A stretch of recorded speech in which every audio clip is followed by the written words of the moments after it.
Why are you living in a sexless marriage? Well, today I'm going to diagnose a few examples of guys who are in a dead bedroom scenario, in a sexless marriage, and we're going to break down why they're in that situation, what they've done wrong, and how they can get themselves out of that scenario. This first guy, he says, last night I learned the odds of fixing my dead bedroom are about 1 in 300 million. Fantastic frame of mind to come from to start with. Last night, my wife was apologizing that it's been so long since we've had sex. It's only been a little over a month, which is not an abnormal gap for us. That is ridiculous. But I think she's feeling guilty because she was talking with a friend earlier in the day about other friends divorcing due to cheating. Wow, that's on the cards from both ends, actually. So anyway, I ask, what can I do that might help her want to do it more often? Her response, win the lottery so she can stop stressing about work and finances and renovating our house and everything else that millions of dollars will solve. Then there you have it, just be rich and surely she'll be in the mood again. That's not true. Now, there's an element of truth to what she's saying there. So all these things about her working, worrying about the house, worrying about the bills, all this sort of stuff, these are things that are causing her, you could say, to be in her masculine. Women do not want to be in that high-strung, stressed out, being responsible state of being. She doesn't want to be responsible for all these things. That's the man's job. Now, what that manifests as is her sex drive plummets because she's in her masculine. Think about it this way, right? You need the polarity between the two of you. If one of you is in the masculine, the other one will inherently be in the feminine. If she's trying to be in a masculine as well, you're either on par with her or you're sort of somewhere floating too close to her, which means that there's no attraction. Which means there's no polarity in the relationship, which means there's no sex drive in the relationship. She wants to be in her feminine and wants you to be in your masculine, you taking charge, you looking after these things so she can switch her brain off, she can do her feminine thing, she can be submissive to you and follow your lead. If she's taking on all the responsibility and the decision making, breadwinning and all these kind of things, it puts her in this position where you are no longer a attractive mate to her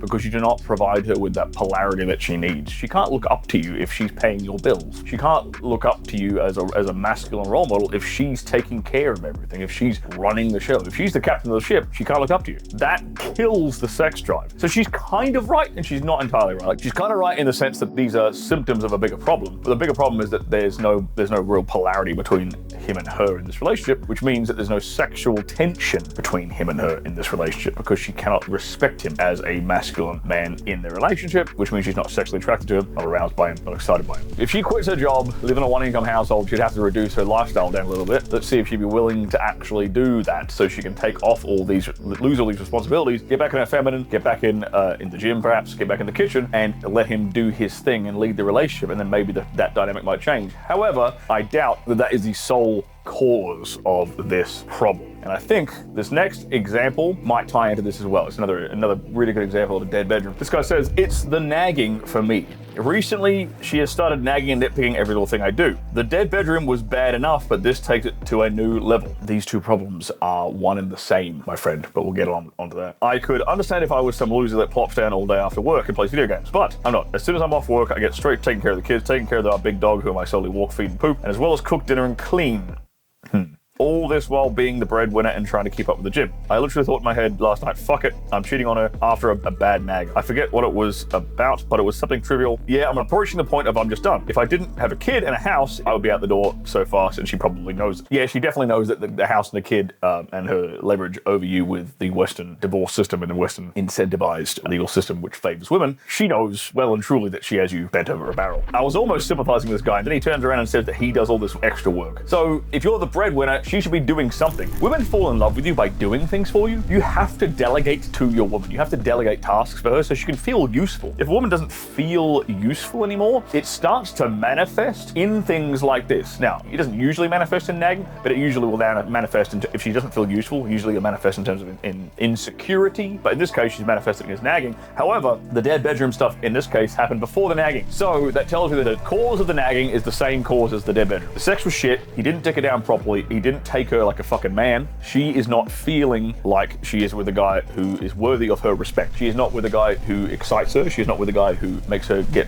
tingly between the legs. The key part is she's not with a guy she respects. She wouldn't be nagging him. She wouldn't be nagging him incessantly, and she wouldn't having him basically taking on every responsibility in the household, as including being the breadwinner, if she actually respected him. The guy needs to put his fucking foot down, grow a pair of balls, and start laying down some ground rules and delegating to her to actually get her to do something, because she sounds like a lazy bitch. But the nagging as well, you would be stunned the number of guys who have messaged me, emailed me, DM'd me, who have taken a lot of my sex advice, a lot of which is free on this channel. Give me a like, give me a subscribe, go check out a bunch of it as well after you finish watching this video, who have magically fixed their wife's nagging attitude just by dicking her down properly. Just by being more dominant in the bedroom, by being more passionate, more aggressive in the bedroom. Demonstrating that dominance, what it really demonstrates to her on a subconscious psychological level is it demonstrates what we call the capacity for violence. And I'm not saying be violent, that's not what I'm saying, but the capacity for violence, aka the capacity to defend her, is this thing that's deep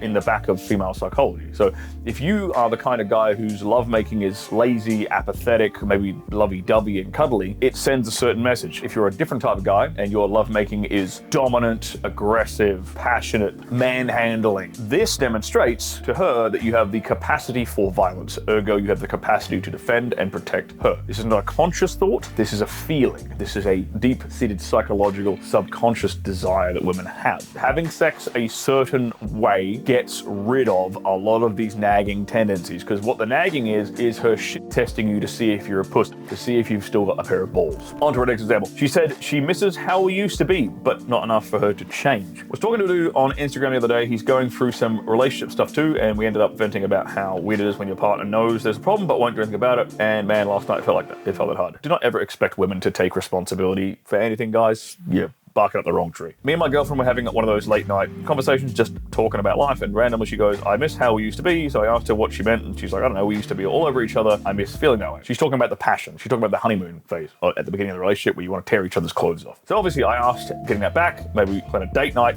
Bad idea. Try something new. I don't know, something to put the spark back in. She goes, yeah, maybe. Bro, maybe you just said you miss it. You just admitted you want things to be different, but when it comes to actually doing anything about it, you don't care enough to try. Felt like a punch to the gut. I don't know, am I dumb for even want to try? Would you take that as a lost cause or keep pushing? So you're responsible for fixing this blow. She's actually diagnosed, like she's identified a problem and like diagnosed it and told you that, you know, hey, this is something that I want back in the relationship. I want that passion. Don't expect her to do shit about it. Don't plan a date night, by the way. The way you do this, by the way, I'll tell this guy exactly how to fix this situation. The way you do this is you just take her spontaneously, bend her over the kitchen counter when she's doing the dishes, when she's vacuuming the floor, lift her skirt up and just take her there in the living room. When you're out on the town, like take her behind the dumpster of some shady alleyway and bend her over the dumpster and have a go at her. Be spontaneous. Don't plan the date night. Don't do that. Take her spontaneously with passion, and you'll be quite surprised how quickly this will fix things. That animalistic lust, that passion is what women want. When they say this, when they say, I miss how we used to be, that's what they're talking about. All those exciting and naughty sexual encounters you guys probably had in the first 6 to 8 months of your relationship, that honeymoon period, that's what she's craving,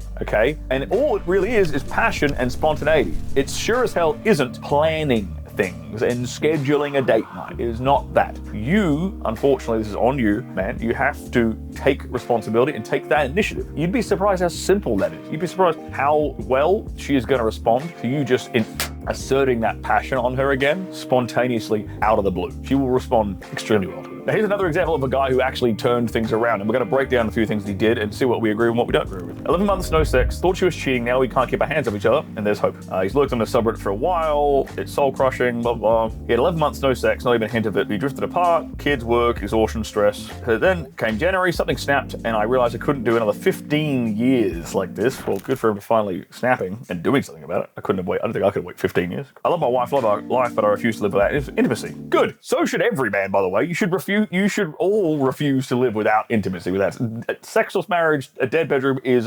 non-negotiable. That's not going to happen. It is not a circumstance you should ever accept. Got his testosterone checked. Great start. Low as hell, started T therapy. Fantastic. Identifying a problem and doing something about it. Great. I love it. He read the book Come As You Are. Not familiar with the book. Can't really give an opinion on that. Took on more of the daily grind. Kids, cleaning early mornings while letting my wife sleep in. Not being a nice guy, but because I realized she was drowning too. Yeah, okay. He's approached it from a good perspective. He's not trying to be a nice. I like these emphasizing not trying to be a nice guy, but he's recognized that she's stressing out. And look, to be fair, everybody is under the pump. Every average household is under the pump because the cost of living is fucking absurd. I get it. Hit the gym, great. Asked her to come along. Date nights 3 times a week, no pressure, just being together. I mean, okay, like making time. Again, I don't like this concept of the date night to schedule sex. If it's about making time for each other away from all the stresses of life, then that's good. Doing something fun together, having experiences and enjoying each other's company, that's good, because otherwise you're just around each other 24/7 and annoying each other because of the stressful situation you're both sharing and you're taking it out on each other. Being more assertive and confident, less waiting for permission and more leading. Bingo. That's the big key right there. Like the previous example I just talked about, where you just take her spontaneously throughout the day. You're not asking for permission. You're not waiting for the right moment. You're just being assertive and you're leading. You're being dominant and confident. And that's exactly,